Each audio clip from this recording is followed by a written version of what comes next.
Hello everyone, कैसे हो आप सब। एक बार पुनः स्वागत है आप सभी का हमारे अपने YouTube channel Shiv coaching classes पर। उम्मीद करते हैं आप सभी मस्त होंगे, बेहतर होंगे, आप सभी की पढ़ाई भी अच्छे से चल रही होगी। तो आज की इस वीडियो में हम देखने वाले हैं क्लास 12 बायोलॉजी एनसीईआरटी में हमारा चैप्टर 11 चल रहा है, जीव और समष्टियां। चैप्टर 11 में हमने आपको इसके पहले 2 लेक्चर प्रोवाइड करा दिए हैं। अभी तक आप अगर नहीं देखे हैं तो आप प्ले लिस्ट में जाकर के देख सकते हैं। आज का ये जो हमारा तीसरा लेक्चर है, इस लेक्चर में हम बाकी के जितने भी टॉपिक बचे हुए थे चैप्टर 11 के सारे इंपोर्टेंट टॉपिक को एक साथ कवर करने वाले हैं। यानी कई सारे इंपोर्टेंट टॉपिक जो हैं, पूरे के पूरे टॉपिक जो कि बचे हुए थे चैप्टर 11 के, वो हम आपको पूरी की पूरी एक ही वीडियो में, आज की इस वीडियो में पूरा का पूरा कवर कराने जा रहे हैं। तो चलिए वीडियो को स्टार्ट करते हैं। आज की इस वीडियो में हम कई सारे इंपोर्टेंट टॉपिक देखेंगे। सबसे पहले हम देखेंगे माइग्रेशन क्या होता है, यानी कि सबसे पहले हम देखेंगे माइग्रेशन यानी कि हमारा प्रवासन क्या होता है। इसके बाद हम समझने वाले हैं ग्रीष्म निष्क्रियता और शीत निष्क्रियता क्या होती है। इसके बाद हम देखेंगे अनुहरण यानी कि मिमिक्री क्या होती है। फिर हम देखेंगे छद्मावरण क्या होता है, कामोफ्लेज क्या होता है। इसके बाद हम इंपोर्टेंट डिफरेंस देखेंगे, किसमें किसमें, छद्मावरण और अनुहरण के मध्य डिफरेंस देखेंगे। फिर इसके बाद हम कुछ और इंपोर्टेंट टॉपिक देखेंगे, जैसे परभक्षिता क्या होती है, एंटीबायोसिस क्या होती है। इसके अलावा एक और टॉपिक हम देखेंगे जैसे प्रतिस्पर्धा क्या होता है। इसके अलावा हम देखेंगे प्रतिस्पर्धा क्या होता है और प्रतिस्पर्धा। इसके अलावा एक और टॉपिक हम कवर करेंगे और वो टॉपिक हमारा क्या है, सह परोपकारिता। क्या है, सह परोपकारिता। तो ये सारे के सारे इंपोर्टेंट टॉपिक है जहां से क्वेश्चन आपके एग्जाम में पूछे जाते हैं। तो पूरे के पूरे इंपोर्टेंट टॉपिक को आपको एक ही वीडियो में, आज की वीडियो में कवर कराया जाएगा। तो सह परोपकारिता देखेंगे। चलिए सबसे पहले यहां पे हम समझते हैं कि प्रवासन क्या होता है, यानी कि माइग्रेशन क्या होता है। चलिए प्रवासन की अगर हम बात करते हैं तो किसी भी जीव की अगर दो तरफा गति हो रही है, दो तरफा गति का मतलब है कि हमारे पास अगर कोई समष्टि है, समष्टि मतलब कोई एक निश्चित क्षेत्र है, उस निश्चित क्षेत्र में मान लीजिए पर्टिकुलर कुछ स्पीसीज जो है निवास कर रही हैं। अब उस निवास स्थान पे अगर मान लीजिए बाहर से अगर कुछ स्पीसीज आकर के रहने लग जाती है, या कि किसी पर्टिकुलर जगह में मान लीजिए कई सारी स्पीसीज रह रही हैं, उनमें से एक दो स्पीसीज निकल करके किसी दूसरे आवास स्थान पे चले जाएं, तो यह प्रक्रिया क्या कहलाती है, प्रवासन कहलाती है, यानी कि माइग्रेशन कहलाता है। तो प्रवासन का मतलब सिंपल सा है कि किसी भी समष्टि से जीव के बाहर जाने और समष्टि में आने की जो प्रक्रिया है, यही है हमारा प्रवासन। तो प्रवासन का सीधा सा मतलब यह है कि हमारे पास कोई एक भौगोलिक क्षेत्र है, या हमारे पास कोई मान लीजिए एक पर्टिकुलर एरिया है। इस पर्टिकुलर एरिया में अगर बाहर से कोई स्पीसीज आ रही है, या इस पर्टिकुलर एरिया से कोई स्पीसीज बाहर जा रही है, या कि बाहर की कोई स्पीसीज आकर के यहां पे रहने लग जाती है, तो यही प्रक्रिया क्या है, प्रवासन। अब ये प्रवासन कई अलग अलग कारणों से हो सकता है। जैसे मान लीजिए किसी स्थान पे ज्यादा मात्रा में भोजन की उपलब्धता नहीं है, तो भोजन की खोज में कुछ स्पीसीज जो है अपने स्थान से निकल करके कहीं दूसरे स्थान पे पलायन कर जाते हैं, यानी दूसरे स्थान पे चले जाते हैं। तो ये क्या हो गया, प्रवासन हो गया। या कि ऐसा भी होता है कि किसी एक भौगोलिक क्षेत्र में मान लीजिए किसी चीज की अधिकता है, अब मान लीजिए किसी दूसरी जगह से कुछ स्पीसीजों को कुछ दिक्कत हुई और वो वहां से चल करके आ गए यहां पे रहने, तो ये कहलाता है प्रवासन। प्रवासन का मतलब है किसी भी जीव की दो तरफा गति, मतलब किसी भी समष्टि से जीव का बाहर जाना या समष्टि में आना, यही कहलाता है प्रवासन।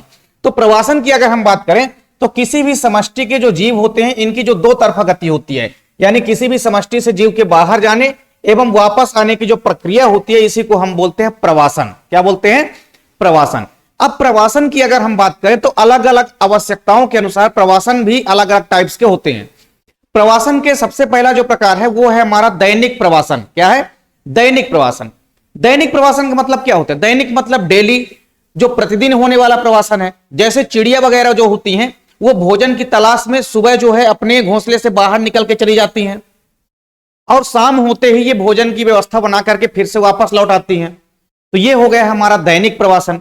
तो दैनिक प्रवासन का मतलब होता है जो प्रवासन प्रतिदिन हो, दैनिक हो, डेली हो, रेगुलर हो, इसको हम बोलते हैं दैनिक प्रवासन। जैसे चिड़िया या कि पक्षी वगैरह जो होती हैं, ये अपने भोजन की तलाश में सुबह निकल जाती हैं और सायंकाल के अंदर फिर से अपने स्थान पे वापस आ जाती हैं। तो ये होता है दैनिक प्रवासन। जो प्रतिदिन होने वाला प्रवासन है वो है दैनिक प्रवासन। तो देखिए दैनिक प्रवासन में क्या है कि इसमें कोई भी जीव जो है भोजन की खोज में अपने स्थान से रोजाना जो है प्रवास करता है। जैसे कि चिड़िया हो गई, तो ये अपने भोजन के लिए क्या करेगी, डेली जो है भोजन की खोज के लिए अपने घोंसले से बाहर जाएगी और शाम होने के पहले ही फिर से अपने स्थान पे वापस आ जाएगी, तथा शाम होने के पहले ही हमने आपको बताया कि वापस आ जाते हैं। तो इस प्रकार का प्रवासन जो है दैनिक प्रवासन कहलाता है। तो प्रवासन में आपने देखा कि जीवों की दो तरफा गति होती है, किसी भी समष्टि से जीव बाहर जाता है और फिर वापस आता है, यही प्रक्रिया कहलाती है प्रवासन या माइग्रेशन। पहला प्रकार इसका दैनिक प्रवासन। दैनिक प्रवासन मतलब जो प्रवासन प्रतिदिन हो, डेली हो, उसी को हम बोलते हैं दैनिक प्रवासन, जैसे कि चिड़िया वगैरह करती हैं। ठीक, तो ये आपको याद रखना है। दूसरा जो हमारा प्रवासन है वो है हमारा सामयिक प्रवासन।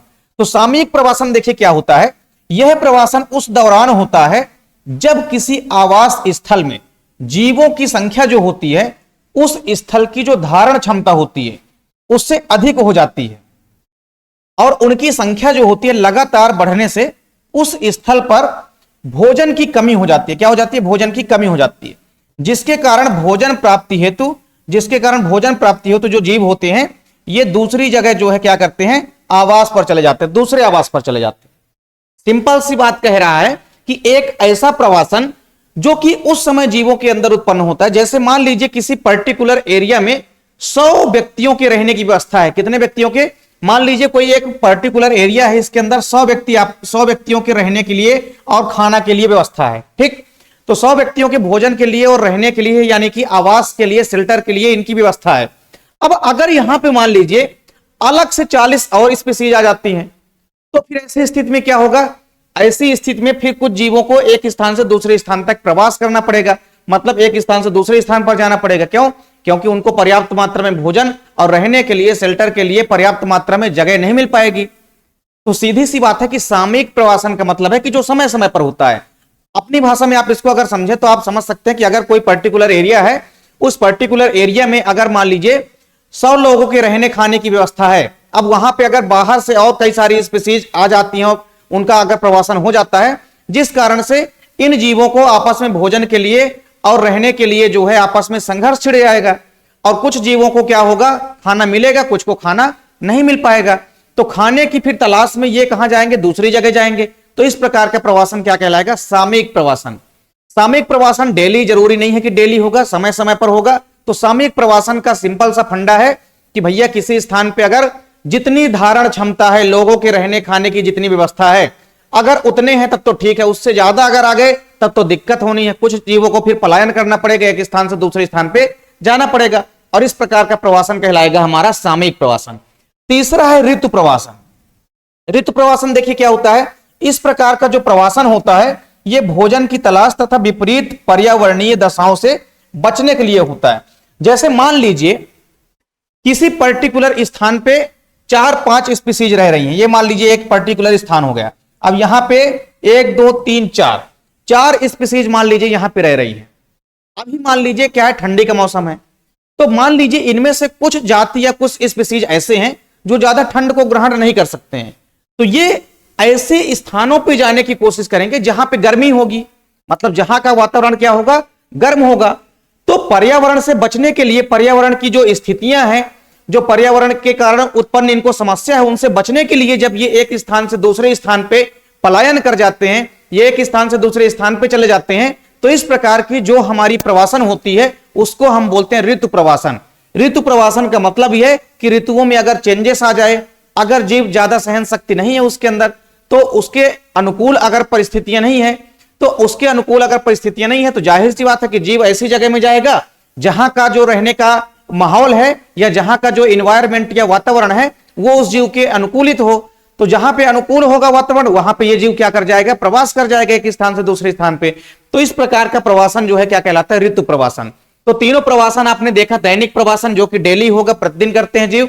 सामयिक प्रवासन समय समय पर होगा, कभी कभी होगा जब धारण क्षमता से अधिक लोग आ जाएंगे। और ऋतु प्रवासन जो है अगर पर्यावरणीय परिस्थितियां जो है विपरीत हो गई हैं, तो ऐसी स्थिति में जीव जो है एक स्थान से दूसरे स्थान पे प्रवासन करता है, यानी कि माइग्रेशन करता है। तो इसका जल्दी से आप लोग स्क्रीनशॉट लीजिए। ये हमारा पहला क्वेश्चन हो चुका है कंप्लीट। अब इसके बाद हम देखेंगे दूसरा हमारा इंपॉर्टेंट क्वेश्चन है ग्रीष्म निष्क्रियता। देखिए ग्रीष्म का मतलब होता है सीधी सी बात, गर्मी का महीना। तो ग्रीष्म ऋतु में होता क्या है, गर्मी ज्यादा होती है, तापमान क्या होता है, ज्यादा होता है। तो कुछ जीवधारी ऐसे होते हैं जो कि ज्यादा तापमान ग्रहण नहीं कर सकते हैं। मतलब अगर एक नॉर्मल टेम्परेचर है तब तक तो वो सह लेते हैं, लेकिन अगर टेम्परेचर ज्यादा है, जैसे कि ग्रीष्म ऋतु में, गर्मी में आप देखते हैं टेम्परेचर बहुत ज्यादा बढ़ जाता है, 45 डिग्री सेल्सियस के आसपास हो जाता है। तो ऐसे में जीवों को तकलीफ होने लगती है, समस्या होने लगती है। तो फिर ऐसी स्थिति में क्या होगा? ऐसी स्थिति में क्या होता है, कुछ जंतु जो होते हैं निष्क्रिय अवस्था में चले जाते हैं। क्या होता है, कुछ जंतु जो है निष्क्रिय अवस्था में चले जाते हैं। तो ग्रीष्म ऋतु में अगर कोई जीव निष्क्रिय अवस्था में चला जाता है तो इस प्रक्रिया को हम बोलते हैं ग्रीष्म निष्क्रियता। ठीक है, तो सिंपल सी बात है कि गर्मी है या कि मान लीजिए अधिक तापमान है, तो अधिक तापमान कुछ जीव ग्रहण नहीं कर सकते हैं, अधिक तापमान या अधिक गर्मी कुछ जीव धारण नहीं कर सकते हैं, जिस कारण से ये जीव जो है कुछ समय के लिए निष्क्रिय हो जाते हैं, यानी जमीन के नीचे चले जाते हैं, गड्ढों में चले जाते हैं, जमीन के नीचे दब जाते हैं। तो कुछ समय के लिए ये जीव क्या हो जाते हैं, निष्क्रिय हो जाते हैं।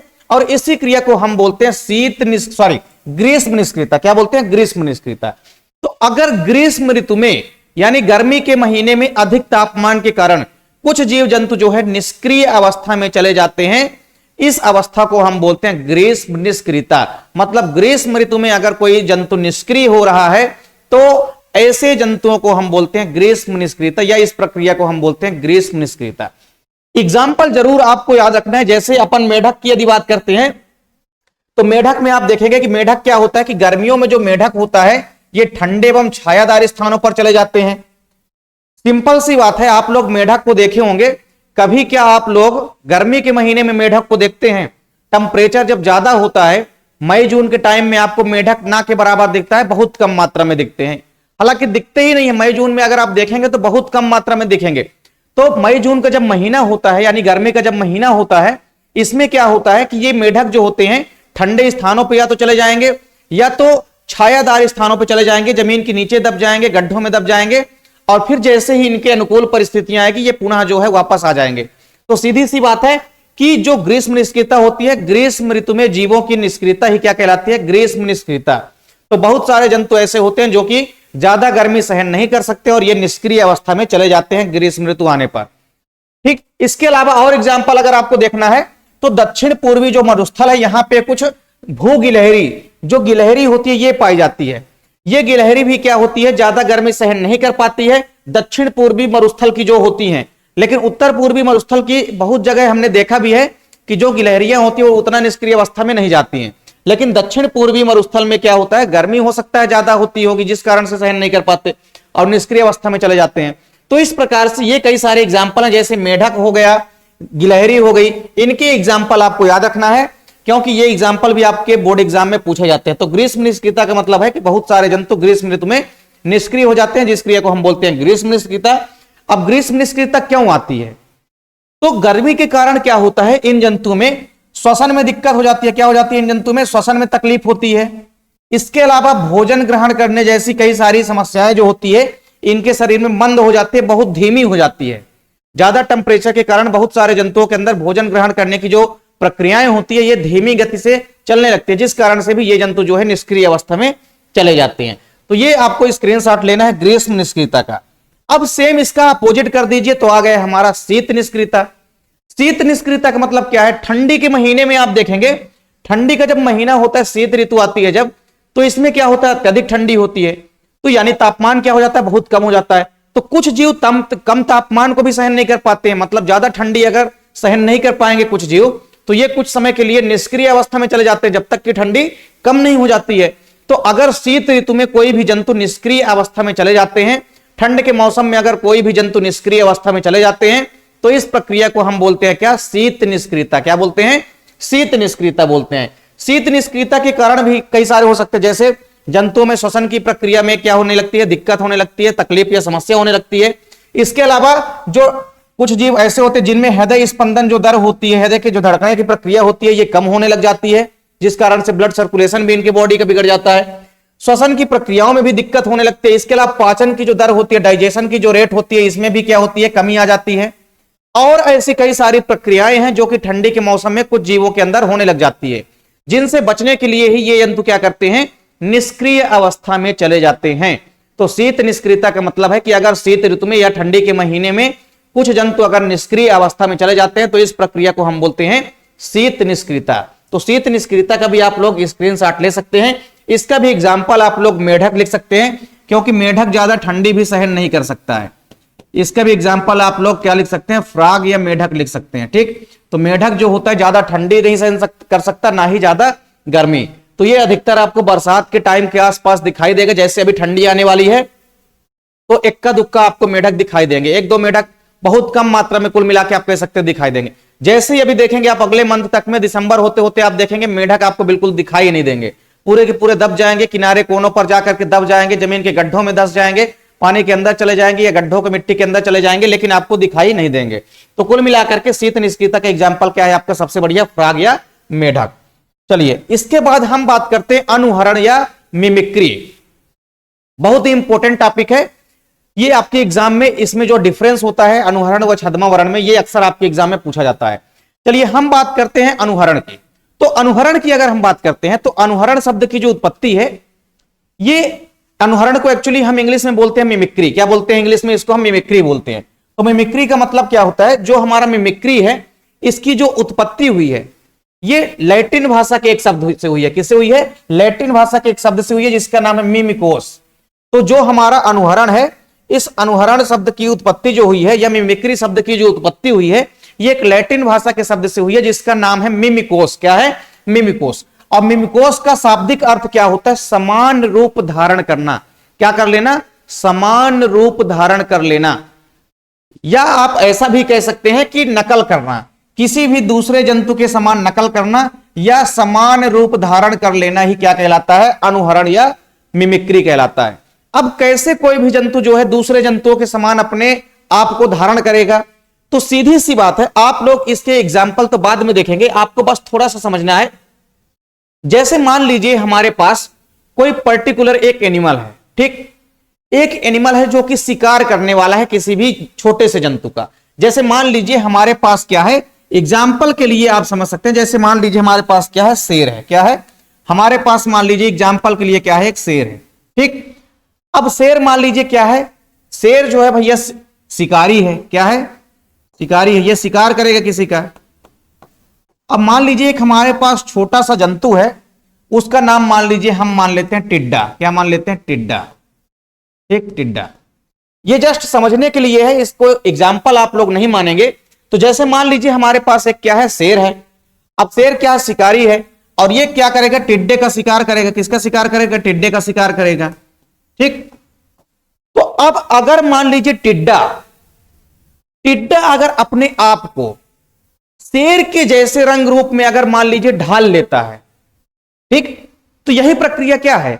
अनुहरण कहलाती है, मिमिक्री कहलाती है। मतलब किसी भी जीव की नकल करना या उसके समान रूप धारण करना। जैसे मान लीजिए शेर का रंग अगर जैसे है, अगर कोई जीव वैसे ही रंग अपने आप को धारण कर लेता है तो यह प्रक्रिया क्या कहलाती है? अनुहरण। इसके अलावा ऐसा भी हो सकता है, बचने के लिए कोई भी जंतु या तो कोई ऐसी जगह ढूंढेगा जो जगह उसके रंग रूप या वातावरण से मिलती हो। मतलब समान रूप धारण करने का मतलब एक ये भी है कि अगर मान लीजिए जैसे कोई जानवर किसी छोटे से जंतु का शिकार कर रहा है, तो वो छोटा जंतु जिसको कि बचना है, अपने आप को सुरक्षित महसूस करना है, वो क्या करेगा? किसी ऐसे स्थान पे जाके रहेगा जिस स्थान का जो वातावरण है, आसपास का जो पूरा का पूरा एरिया है, वो उसके रंग से मिलता जुलता है। अगर मान लीजिए कहीं पे लाल मिट्टी ही है, अब लाल मिट्टी में ही अगर मान लीजिए कोई जंतु ऐसा है जो कि लाल रंग का है, तो वो अगर ऐसी जगह में चला जाए जहां की लाल मिट्टी है, तो अगर कोई जंतु शिकार करने आएगा भी तो वो इतना जल्दी नहीं पहचान पाएगा उस जंतु को, और वो इतना आसानी से शिकार नहीं कर पाएगा। तो अनुहरण के कारण जो है किसी भी जीव की बचाव होती है। अनुहरण के कारण दोनों जीवों को लाभ होता है, शिकार और शिकारी दोनों को। अब मान लीजिए कोई शिकार करने वाला जंतु ही ऐसे रंग का है जो कि आसपास के वातावरण से मिलता जुलता रंग है, तो अगर आसपास के रंग से मिलता जुलते रंग का अगर जंतु है जो कि शिकार करेगा किसी छोटे जंतु का, तो अब छोटा जंतु जो है, उस जो शिकार करने आया है छोटा जंतु, उसको नहीं पहचान पाएगा, और वो जो शिकारी है आसानी से शिकार कर लेगा छोटे जंतु का। क्यों? क्योंकि जो आसपास का वातावरण या एनवायरमेंट है वो शिकारी के अनुरूप था। तो शिकारी छिपा था, शिकारी इतना आसानी से दिखाई नहीं दिया क्योंकि वातावरण के अनुसार उसका रंग था। लेकिन जो हमारा जो छोटा सा बच्चा था या छोटा सा आप कह सकते हैं जो जीव था जिसका शिकार करने के लिए गया, वो दूसरे रंग का था, तो उसको आसानी से पहचान गया। तो शिकार और शिकारी दोनों के लिए ये प्रक्रिया जो होती है क्या होती है? लाभदायक होती है। तो चलिए समझते हैं मिमिक्री शब्द की जो उत्पत्ति हुई है ये लैटिन भाषा के शब्द मिमिकोस से हुई है, जिसका शाब्दिक अर्थ होता है नकल करना या कि समान रूप धारण करना। क्या करना? समान रूप धारण कर लेना दूसरे जीव के जैसे। अनुहरण की अगर हम बात करते हैं तो अनुहरण किसी भी जीव का दूसरे या अपने चारों ओर की प्राकृतिक वस्तुओं से मिलती जुलती उन नजदीकी समानताओं को हम कहते हैं जो कि उस जीव को छिपने, उसकी सुरक्षा एवं अन्य लाभों को सुनिश्चित करती है। मतलब अनुहरण के कारण किसी भी जंतु को बहुत सारे लाभ हो सकते हैं। जैसे उस जंतु की अगर मृत्यु होने वाली है, सीधी सी बात, तो वो बच सकता है, क्योंकि अगर वो दूसरे जंतुओं के जैसे नकल कर लेगा या कि ऐसे जगहों में चला जाएगा जहां पे उसके रंग से मिलता जुलता रंग हो, तो भी वो जंतु बच जाएगा। तो अनुहरण के माध्यम से शिकार और शिकारी दोनों जंतुओं को लाभ होता है, दोनों जो है एक दूसरे से बच सकते हैं।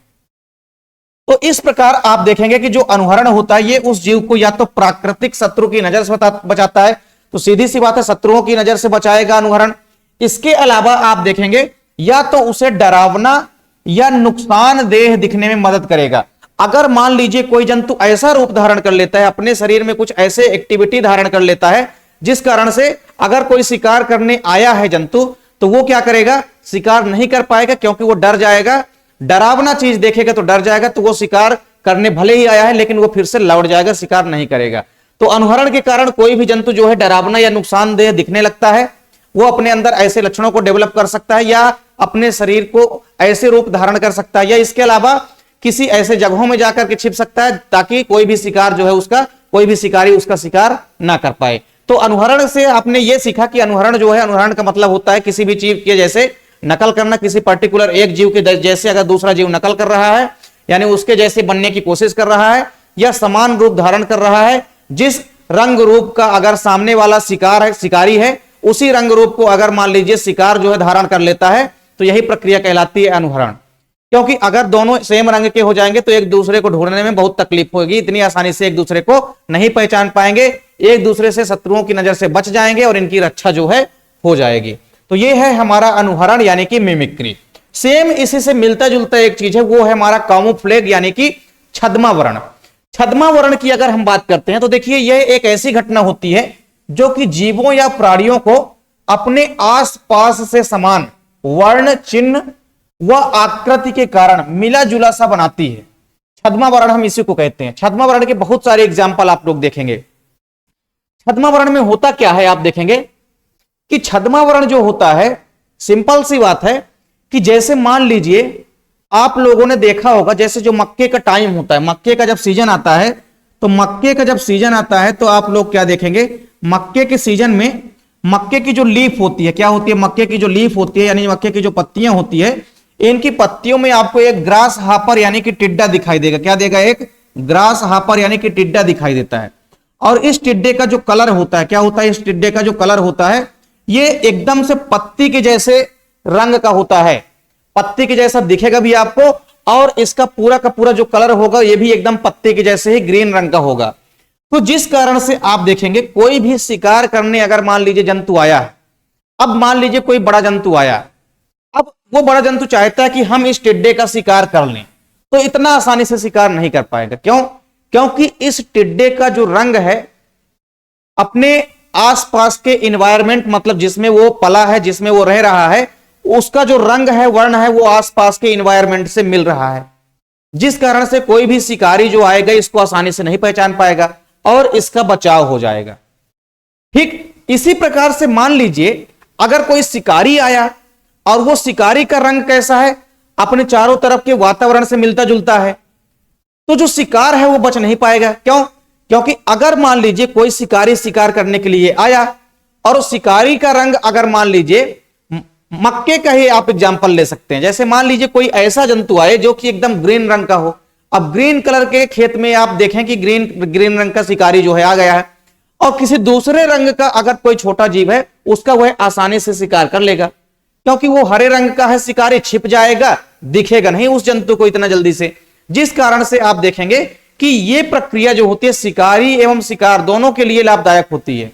तो जिस भी जंतु का, चाहे वो शिकार हो चाहे शिकारी, अगर उसका रंग, वर्ण तथा आकृति जो है आसपास के वातावरण से मिल रहा है, तो अनुहरण के कारण जैसे आपने देखा था कि रक्षा होती है जीव की, उसी प्रकार से छद्मावरण के कारण भी क्या होता है, जीवों की रक्षा होती है। शिकार एवं शिकारी दोनों के लिए यह प्रक्रिया लाभप्रद होती है, क्योंकि आप सिंपल सी बात है कि किसी भी जीव का अगर रंग, वर्ण और आकार जो है आसपास के वातावरण से अगर मिलेगा तो जाहिर सी बात है कि अगर कोई शिकारी है तो उसको शिकार करने में मदद मिलेगा, और अगर कोई शिकार है तो उसको शिकारी से बचने में मदद मिलेगी। तो जाहिर सी बात है कि यह प्रक्रिया दोनों के लिए लाभप्रद होती है।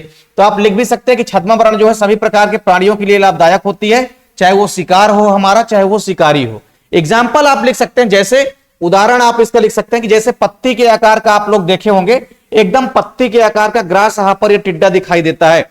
जैसे पत्ती का पूरा आप देखे होंगे वर्ण व्यवस्था होती है, पूरा सिरा विन्यास होती है, उसी प्रकार से उसके अंदर भी आपको पूरे सिरा विन्यास या वेनेशन देखने को आपको मिल जाएंगे। चलिए, तो छद्म वर्ण के कारण भी जीव अपने आप को सुरक्षित कर सकते हैं। तो ये दोनों इंपोर्टेंट प्रकार के एक प्रकार से अनुकूलन पैदा होते हैं जो कि जीवों को बचने के लिए मदद करते हैं। तो अनुहरण व छद्म वर्ण उम्मीद करता हूं कि आपको समझ में आ गया होगा। अब इन दोनों के मध्य यहां पे हम थोड़ा सा डिफरेंस भी समझते हैं। सबसे पहले अगर हम बात करें कैमोफ्लेज यानी छद्म वर्ण की और मिमिक्री या अनुहरण की, दोनों में सबसे पहले अंतर डिफरेंस आपको इनकी डेफिनेशन के तहत समझना है। देखिए, छद्म वर्ण एक ऐसी प्रक्रिया होती है जिसमें कोई भी जीव जो है अपने रंग को चारों तरफ उपस्थित पर्यावरण के अनुसार ढाल लेता है। छद्म वर्ण की प्रक्रिया के माध्यम से कोई भी पर्टिकुलर जो जंतु है वो अपने पर्यावरण के अनुसार अपने रंग को क्या कर लेगा, ढाल लेगा। तो छद्म वर्ण एक ऐसी प्रक्रिया होती है जिसमें कोई भी जीव जो है अपने रंग को पर्यावरण के अनुसार या वातावरण के अनुसार ढाल लेता है। अब बात करते हैं अनुहरण की। तो अनुहरण एक ऐसी प्रक्रिया होती है जिसमें कोई भी जो एक जीव होता है वो अपना स्वरूप जो है दूसरे जीव के जैसा बना लेता है। मतलब सीधी सी बात हमने आपको बताया ना कि नकल कर लेता है। जैसे मान लीजिए शिकारी का जो शिकारी आया है, जिस रंग का उसका कलर है, मतलब शिकारी का रंग जैसे है उसी प्रकार से शिकार जो है वो भी अपने रंगों को क्या कर लेगा, बना लेगा। तो सीधी सी बात है कि अगर जैसे शिकारी है उसी प्रकार से शिकार अगर अपने रंग को बना लेगा तो जाहिर सी बात है कि शत्रु से क्या हो जाएगा, बच जाएगा। तो अनुहरण जो होती है एक ऐसी प्रक्रिया होती है जिसके माध्यम से कोई भी जीव जो होता है वो अपने स्वरूप को, अपने रंग रूप को क्या कर लेता है, दूसरे जीव के जैसा बना लेता है। तो पहला इंपॉर्टेंट डिफरेंस तो यही है कि छद्म वर्ण एक ऐसी प्रक्रिया होती है जिसमें कोई भी जीव अपने रंग को वातावरण के अनुसार ढाल लेता है, वातावरण के अनुसार ढालता है। लेकिन अनुहरण में कोई भी अगर जंतु है वो शिकार के जैसे ही अपने रंग को ढाल लेगा। तो कुल मिला के बचते दोनों प्रक्रिया में है, दोनों प्रक्रिया ही जीवों के लिए लाभप्रद है। लेकिन एक में क्या होता है, एक में जीव क्या करेगा, अपने पर्यावरण के अनुसार अपने आप को ढाल लेगा, पर्यावरण के अनुसार रंग रूप बना लेगा। और दूसरी जो प्रक्रिया है हमारी अनुहरण जो है, अनुहरण में क्या होता है, एक जंतु जो है दूसरे जंतु के जैसे नकल कर लेता है, मतलब समान रूप धारण कर लेता है। जैसे हमारा शिकारी है उसी प्रकार से शिकार भी बन जाएगा, यानी सेम प्रक्रियाओं को धारण कर लेते हैं। चलिए, दूसरा इंपॉर्टेंट डिफरेंस क्या है कि इस प्रक्रिया के कारण आप देखेंगे जो जीव होता है, इस प्रक्रिया के कारण जो जीव होते हैं ये दूर से दिखाई नहीं पड़ते। क्यों दिखाई नहीं पड़ेंगे भैया? तो सीधी सी बात है कि अगर कोई जंतु अपने रंग को वातावरण के अनुसार ढाल लेगा तो इतना दूरी से वो जंतु दिखाई नहीं पड़ेगा इतना आसानी से। तो सीधी सी बात है कि इस प्रक्रिया के कारण जो जीव होते हैं वो दूर से दिखाई नहीं पड़ते हैं। और जबकि हम अनुहरण की बात करते हैं तो इस प्रक्रिया के कारण जीव की पहचान छिप जाती है। पहचान कैसे छिप जाती है? अब शिकारी भी हरे रंग का है, शिकार भी अगर हरे रंग का है तो दोनों को एक दूसरे को पहचानने में बहुत तकलीफ जाएगी, बहुत दिक्कतों का सामना करना पड़ेगा, इतना आसानी से एक दूसरे को नहीं पहचान पाएंगे।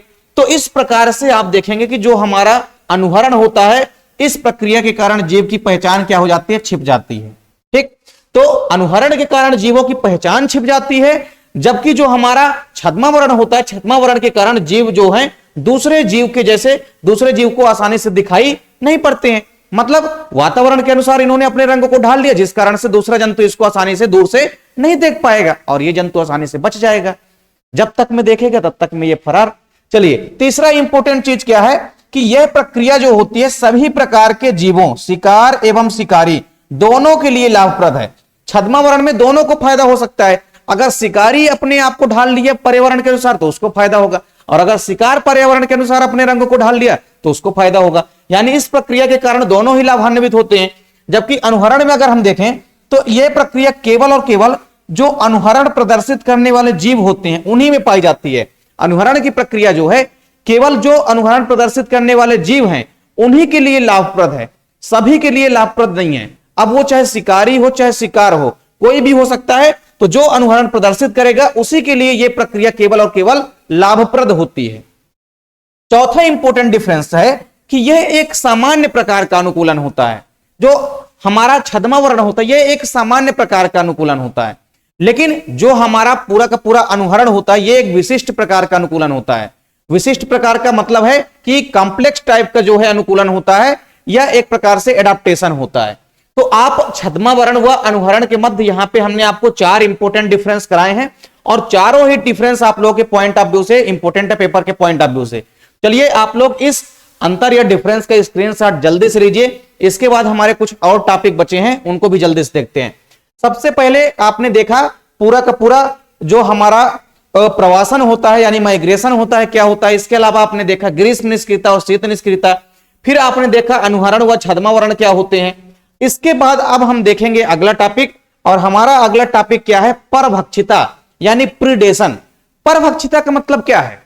परभक्षिता एक ऐसी प्रक्रिया होती है जिसमें कोई भी जीव जंतु या कोई भी पेड़ पौधे दूसरे जीव जंतु या पेड़ पौधों का भक्षण करते हैं, इसी प्रक्रिया को हम बोलते हैं परभक्षिता।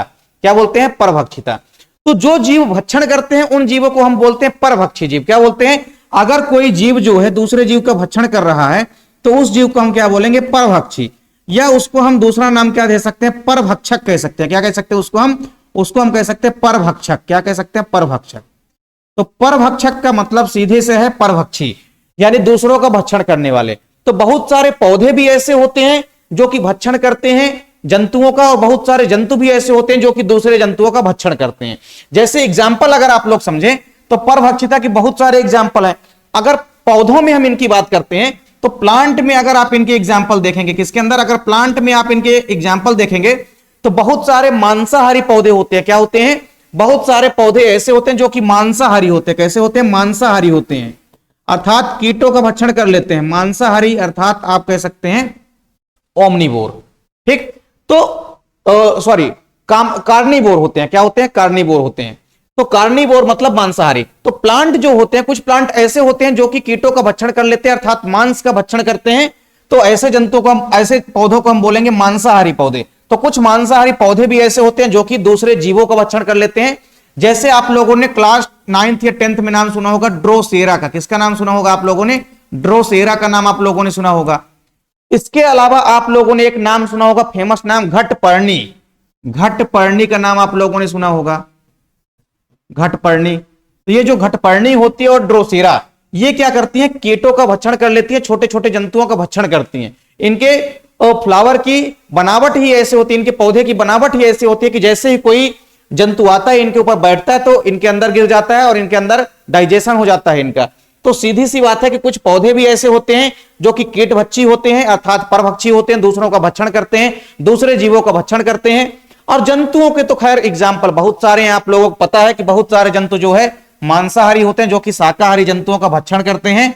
तो जंतुओं में अगर हम देखेंगे तो जंतुओं में आप इसके कई सारे एग्जाम्पल लिख सकते हैं। जंतुओं में तो एग्जाम्पल्स आप काफी सारे लिख सकते हैं। बाघ लिख सकते हैं आप लोग, जंतुओं में आप लोग क्या लिख सकते हैं? बाघ लिख लीजिए।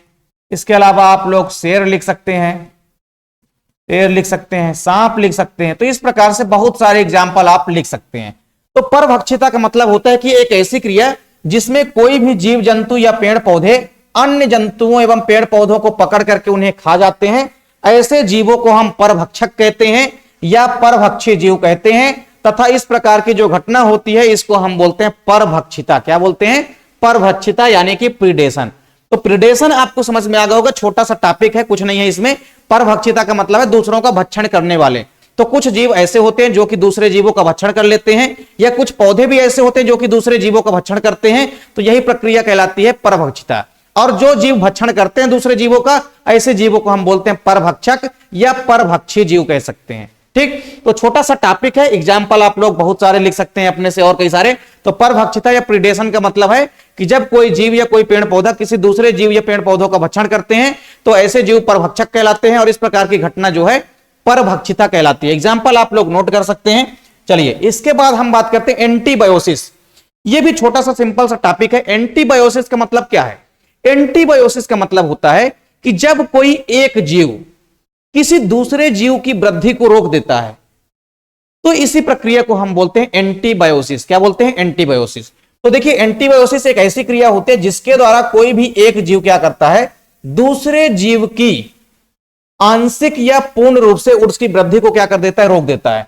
तो कोई भी एक जंतु या एक जीव अगर दूसरे जंतु या जीव की वृद्धि को रोक देता है तो यही प्रक्रिया क्या कहलाती है, एंटीबायोसिस कहलाती है। मतलब एक जीव क्या करेगा, दूसरे जीव को किसी तरीके से खत्म कर देगा या उसकी वृद्धि को क्या कर देगा, रोक देगा। तो यही प्रक्रिया कहलाती है एंटीबायोसिस। एंटीबायोसिस की अगर हम बात करते हैं तो इस प्रकार यहां पर आप देखेंगे कोई भी जीव किसी भी प्रकार से लाभान्वित नहीं होता है। क्यों नहीं होता, कोई भी जंतु यहां पे लाभान्वित नहीं होता। एंटीबायोसिस की प्रक्रिया के माध्यम से कोई भी जीव लाभान्वित नहीं होगा। अगर एक जीव दूसरे जीव को नष्ट भी कर देता है तो दूसरे जीव का नुकसान तो हो गया, लेकिन इस जीव को कुछ फायदा भी तो नहीं हुआ। तो सीधी सी बात है कि एंटीबायोसिस की जो प्रक्रिया होती है, इस प्रक्रिया के माध्यम से किसी भी जीवों को लाभ नहीं होता, ना तो शिकार को ना ही शिकारी को। ठीक, तो एंटीबायोसिस एक ऐसी प्रक्रिया होती है जिसके माध्यम से कोई एक जीव किसी दूसरे जीव की वृद्धि को रोक देता है या उसके वृद्धि को नष्ट कर देता है। एंटीबायोसिस के कारण हमने आपको बताया कि कोई भी जीव लाभान्वित नहीं होता है, ना ही शिकार और ना ही शिकारी।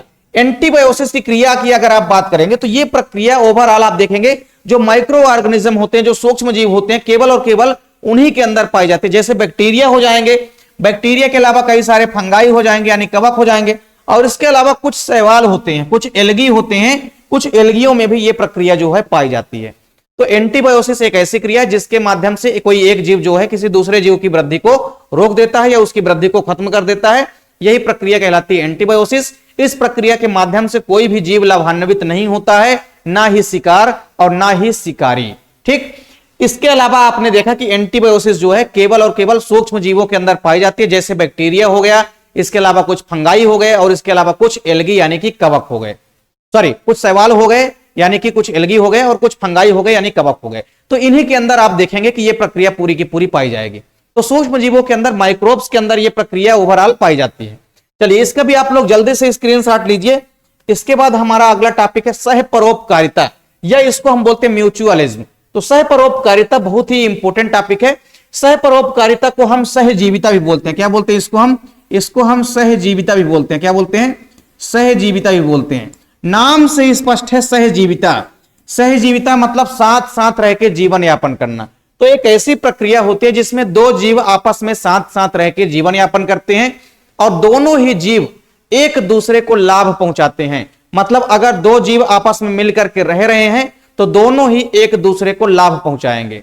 इसके कई सारे एग्जाम्पल आपको याद रखना है। सबसे बढ़िया इसका एग्जाम्पल आप देखेंगे किसके अंदर, लाइकेन के अंदर। किसके अंदर, लाइकेन के अंदर। लाइकेन के अंदर आप देखेंगे, लाइकेन जो होता है, लाइकेन के अंदर आप देखेंगे, लाइकेन जो हमारा की सहजीवी होता है, लाइकेन के अंदर आप देखेंगे सहजीवी संबंध पाया जाता है। लाइकेन जो है सहजीवी का या सहजीविता का सबसे बड़ी एग्जाम्पल है। ठीक, तो लाइकेन में क्या होता है, दो जीव साथ साथ रहते हैं। इसमें क्या होता है, इसमें एक तो होता है शैवाल। क्या होता है, लाइकेन के अंदर आप देखेंगे एक तो शैवाल होता है और दूसरा क्या होता है, कवक होता है। दूसरा क्या होता है, कवक होता है। दूसरा होता है कवक। तो कवक और शैवाल लाइकेन के अंदर, लाइकेन एक ऐसा सहजीवी संबंध होता है जिसमें कि कवक और शैवाल दोनों जो है साथ साथ रह के जीवन यापन करते हैं। जिसमें आप देखेंगे शैवाल के अंदर चूंकि क्या उपस्थित होता है, क्लोरोफिल उपस्थित होता है। क्या होता है, शैवाल के अंदर क्या होता है, क्लोरोफिल उपस्थित होता है। तो क्लोरोफिल उपस्थित है जिस कारण से शैवाल क्या करेगा भैया, भोजन निर्माण करेगा। क्या करेगा, शैवाल क्या करेगा, जिस कारण से भोजन निर्माण करेगा। तो भोजन निर्माण करने के पश्चात ये किसको देगा, कवक को देगा। ठीक, तो यानी दोनों साथ साथ रह के जीवन यापन करते हैं और दोनों का अलग अलग काम है। शैवाल के अंदर चूंकि शैवाल जो होता है क्या होते हैं, हरे रंग के होते हैं जिनके अंदर क्लोरोफिल होते हैं। ये प्रकाश संश्लेषण के द्वारा भोजन बनाएंगे और कवक को प्रदान करेंगे। वहीं कवक क्या होता है, कवक जो है मिट्टी से क्या करेगा, कवक जो है मिट्टी से क्या करेगा, पानी और खनिज लवणों को अवशोषित करेगा। क्या करेगा, पानी एवं खनिज लवणों का क्या करेगा, अवशोषण करेगा। न्यूट्रिएंट का क्या करेगा, अवशोषण करेगा। तो खनिज लवणों का क्या करेगा, अवशोषण करेगा। ठीक, तो जो हमारा कवक है ये क्या करेगा, पानी और खनिज लवणों को अवशोषित करेगा और उसको शैवाल को देगा। किसको देगा, शैवाल को देगा। और शैवाल क्या करेगा, भोजन बनाएगा और किसको देगा, कवक को देगा। तो इस प्रकार से दोनों एक दूसरे को लाभान्वित करते हैं, दोनों साथ साथ रहते हैं और जीवन यापन करते हैं। तो सहपरोपकारिता या सहजीविता एक ऐसी घटना होती है जिसमें दो जीव आपस में साथ साथ रहते हैं और साथ साथ जीवन यापन करते हैं, दोनों ही एक दूसरे को लाभ पहुंचाते हैं। ठीक, तो इस प्रकार से आप देखेंगे कि ये जो आपस में संबंध होता है ये पौधे और पौधों के मध्य हो सकता है, पौधे और जंतुओं के मध्य भी हो सकता है। इसके और एक एग्जाम्पल अगर आप लोग लिखें, इसके एक और एग्जाम्पल आप लोग लिख सकते हैं कवक मूल का। इसका एक और एग्जाम्पल आप लोग लिख सकते हैं कवक मूल।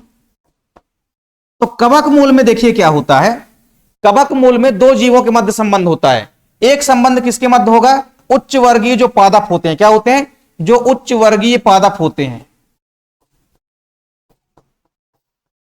जो उच्च वर्गीय पादप होते हैं, उच्च वर्गीय पादप और जो मूल होता है मतलब जो जड़ होते हैं, ठीक है। इसके अलावा उच्च वर्गीय पादप हो गया और इसके अलावा कवक।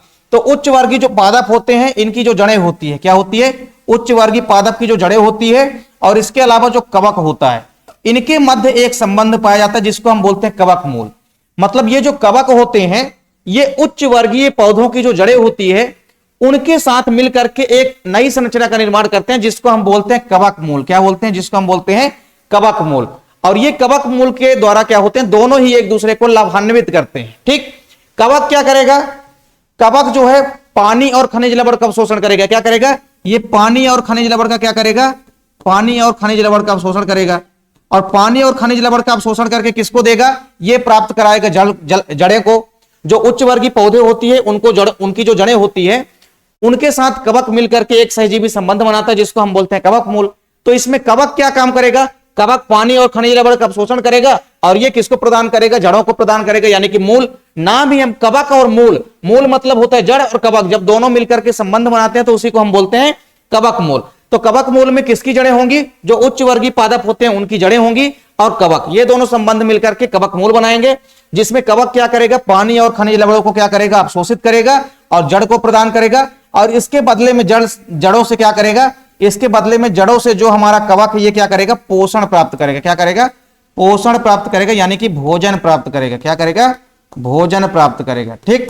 तो इस प्रकार से दोनों ही एक दूसरे को क्या कर रहे हैं, लाभ पहुंचा रहे हैं, ठीक। तो इस प्रक्रिया को हम बोलते हैं सह परोपकारिता या म्यूचुअलिज्म। बहुत सारे और कई सारे दाल कुल की जो ग्रंथियां होती है उसमें राइजोबियम नामक जीवाणु होता है जिसमें भी सहजीवी संबंध होता है। तो इस प्रकार से बहुत सारे एग्जाम्पल हैं सहजीविता के जिनको आप लोग आसानी से कर सकते हैं। तो सहजीविता या सह परोपकारिता भी आपको समझ में आ गया होगा कि जब दो जीव साथ साथ रह के जीवन यापन करते हैं तो इस प्रक्रिया को हम बोलते हैं सह परोपकारिता। इस प्रक्रिया में आप देखेंगे कि दोनों ही जीव लाभान्वित होते हैं, दोनों में जो सहजीवी संबंध होता है दोनों ही एक दूसरे को लाभ पहुंचाते हैं। तो इस प्रकार से कवक मूल जो होता है ये भी एक अच्छा एग्जाम्पल है और लाइकेन जो होता है ये भी सबसे बड़ी एग्जाम्पल है। तो दोनों एग्जाम्पल आपको नोट कर लेना, एक आपका है कवक मूल और दूसरा है आपका लाइकेन। चलिए अगला और आखिरी इंपॉर्टेंट टॉपिक है हमारा प्रतिस्पर्धा।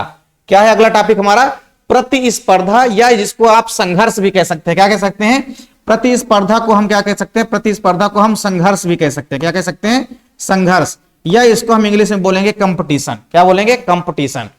तो प्रतिस्पर्धा या संघर्ष क्या होता है, कब होगा आखिर प्रतिस्पर्धा या संघर्ष। जैसे मान लीजिए कोई एक भौगोलिक क्षेत्र या कोई एक पर्टिकुलर एरिया है, इस पर्टिकुलर एरिया में बहुत सारे स्पीसीज क्या कर रहे हैं, निवास कर रहे हैं। क्या कर रहे हैं, बहुत सारे स्पीसीज यहां पे क्या कर रहे हैं, निवास कर रहे हैं। अब यहां पे मान लीजिए अगर 100 लोगों के खाने, 100 लोगों के खाने और 100 लोगों के रहने की व्यवस्था है, 100 लोगों के खाने और रहने की व्यवस्था है।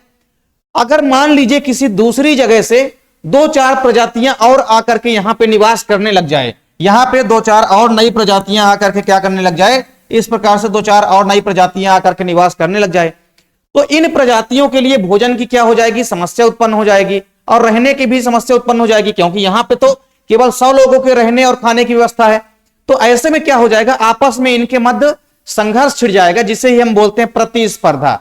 क्या बोलेंगे इसे हम, प्रतिस्पर्धा या संघर्ष या कंपटीशन बोलेंगे। तो देखिए जब किसी एक स्थान पर एक ही जाति या विभिन्न जातियों के अनेक पौधे जो है निवास करते हैं, मान लीजिए हमारे पास ये एक एरिया, यहां पे कई सारे अलग अलग जातियों के पौधे निवास कर रहे हैं, तो उनमें क्या होगा, जल के लिए यानी वाटर के लिए, प्रकाश के लिए और खनिज पदार्थों के लिए जीवन संघर्ष प्रारंभ हो जाएगा। क्या हो जाएगा, जीवन संघर्ष जो है प्रारंभ हो जाएगा। कैसे प्रारंभ हो जाएगा, जैसे मान लीजिए ये हमारे पास एक समूह है, एक क्षेत्र है, इस क्षेत्र में अलग अलग जाति के बहुत सारे पौधे जो है यहां पे उपस्थित हैं। तो इन पौधों में क्या हो जाएगा, आपस में पानी के लिए, खनिज लवणों को अवशोषित करने के लिए या कि प्रकाश के लिए आपस में संघर्ष छिड़ जाएगा। और आपको पता है कि अगर किसी भी पौधे में अच्छे से वृद्धि होनी है तो उसको पर्याप्त मात्रा में प्रकाश भी चाहिए, पर्याप्त मात्रा में पानी भी चाहिए और न्यूट्रिएंट भी चाहिए, खनिज लवण भी चाहिए, तभी तो पौधा अच्छे से ग्रोथ करेगा। एक चीज आप लोग नॉर्मल सी नोटिस किए होंगे, जैसे आप जाएंगे किसी भी ऐसी स्थान पे जहां पे आपने एक साथ मान लीजिए 1000 पेड़ों को लगाया है, अब वहां पे भी आपको क्या होगा कि कुछ पेड़ छोटे दिखाई देंगे 2 साल के बाद, कुछ थोड़ा और बड़े दिखाई देंगे, कुछ उससे भी बड़े दिखाई देंगे। इसका कारण क्या है? जिनमें पर्याप्त मात्रा में प्रकाश मिला वो ज्यादा वृद्धि कर गए, या कि जिनको पर्याप्त मात्रा में जल और न्यूट्रिएंट मिले उनकी वृद्धि और उनकी ग्रोथ कुछ अलग ही लेवल की होगी। तो जिस प्रकार से आप देखेंगे कि कोई भी पर्टिकुलर एरिया है और किसी भी पर्टिकुलर एरिया में अगर कई सारे पादपों की प्रजातियां निवास कर रही हैं या जंतुओं की प्रजातियां भी हो सकती है, तो इनमें अगर मान लीजिए प्रकाश के लिए, भोजन के लिए या खनिज लवणों के लिए अगर इनमें क्या हो जाएगा, आपस में संघर्ष छिड़ जाता है। ठीक, तो इसी प्रक्रिया को हम बोलते हैं प्रतिस्पर्धा। देखिए, जब उस स्थान पर कोई कारक पर्याप्त मात्रा में उपलब्ध नहीं रहता है तब उस कारक के लिए कोई प्रतिस्पर्धा नहीं होती है, और जनसंख्या में जैसे जैसे वृद्धि होती है प्रतिस्पर्धा में भी वृद्धि होती है। ये इंपॉर्टेंट पॉइंट है। अब अगर ज्यादा जनसंख्या बढ़ेगी तो जाहिर सी बात है कि कई सारी समस्याएं उत्पन्न होगी। जैसे जनसंख्या वृद्धि के आप लोग कारण पढ़े हैं, बहुत सारे कारण जो है जनसंख्या वृद्धि के कारण है। तो उसी प्रकार से अगर जनसंख्या में वृद्धि होगी, किसी भी एक एरिया में अगर मान लीजिए पादपों की ज्यादा मात्रा में वृद्धि होगी, ज्यादा पादपों की अगर वृद्धि होगी तो जाहिर सी बात है कि आपस में उनमें क्या हो जाएगा, संघर्ष छिड़ जाएगा। तो जितनी ही जनसंख्या में वृद्धि होगी, चाहे वो पौधों की जनसंख्या हो चाहे वो जंतुओं की जनसंख्या हो, तो अगर इनकी जनसंख्या में वृद्धि होगी तो जाहिर सी बात है कि प्रतिस्पर्धा यानी कि कंपटीशन में भी वृद्धि होगी। आप नॉर्मल सा कोई एग्जाम देने जाते हैं तो उसमें अगर 100 व्यक्ति हैं और अगर मान लीजिए सीट कितनी है, सीट मान लीजिए 50 है, तो कंपटीशन में बहुत राहत रहेगी। लेकिन वहीं अगर मान लीजिए 100 सीटों के लिए अगर मान लीजिए 5000 व्यक्ति हैं तो संघर्ष फिर क्या हो जाएगा, बढ़ जाएगा। तो जनसंख्या वृद्धि हुई तो संघर्ष भी बढ़ गया, कंपटीशन भी बढ़ गया। तो सीधी सी बात है, आप नॉर्मल सी भाषा में इसका एग्जाम्पल अपने माइंड में रख सकते हैं। ठीक, तो इस प्रकार से प्रतिस्पर्धा या संघर्ष क्या होता है, जब किसी पर्टिकुलर स्थान पे किसी चीज की कमी होती है और वहां पे बहुत सारे व्यक्ति आ जाते हैं, बहुत सारी स्पीसीज आ जाती हैं, तो उनमें आपस में क्या हो जाता है, कंपटीशन छिड़ जाता है। इसी को हम बोलते हैं प्रतिस्पर्धा या संघर्ष। तो इसका भी आप लोग स्क्रीनशॉट ले सकते हैं। तो इस प्रकार आज की इस वीडियो में हमने आपको पूरे के पूरे जो इंपॉर्टेंट टॉपिक बचे हुए थे चैप्टर 11 के, वो हमने आपको कवर करा दिए हैं।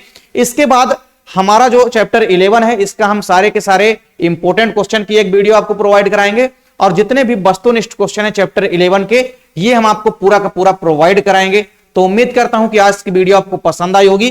वीडियो अच्छी लगे तो आप लोग लाइक कमेंट जरूर किया करें, साथ ही साथ दोस्तों के बीच भी ज्यादा से ज्यादा वीडियो को आप लोग शेयर करें। चैनल पे अगर आप लोग नए हैं तो चैनल को सब्सक्राइब जरूर कर लीजिए। मिलते हैं आप लोगों से नेक्स्ट वीडियो में, तब तक के लिए जय हिंद, वंदे मातरम।